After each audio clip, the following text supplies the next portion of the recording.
继续来看中央航勤企业工会内部已经争议真久啊，基层的员工都要等到1年多才有通加入工会。即马总算等到月底啊，要行使开会权利，不过工会所甲开会地点定伫离机场真远的三重联合市民活动中心，这是佫引起基层的不满。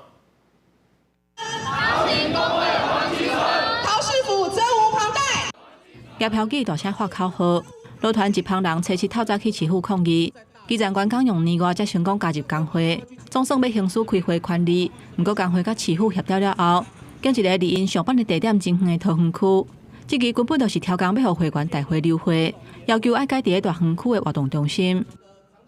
这个日期可以去协调，我们可以去找一天他们可以出街的地方，好让我们去开。那是不是对我们第一我们员工交通方面来也不用骑到特别的远，而且也在机场附近。工会跟资方现在完全是一体的，他只要让这工会无法运作，就能达成资方的效果。所以桃园市政府如果不能用强制的手段去要求这工会正常运作，那接下来的工会要么就是一直摆烂，要么就是逼到再次发生依法休假。路团指出，中央航勤企业工会监理事大部分拢是科长级以上的主管，长期霸占工会资源，设立真侪年拢无正常运作，嘛无替基层的员工争取权益。目前已经有超过400个中勤的员工发起联署，要罢免中勤工会干部。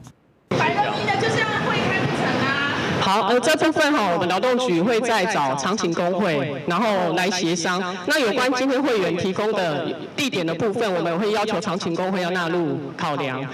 中勤工会目前的会员已经超过600个人，现场至少要有200多人亲身参加，加上委托的，才会当合法召开会员大会。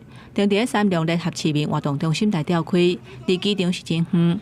员工要利用上下班前后的时段来参加是真恶，要求桃园市政府甲中勤工会重新来协调。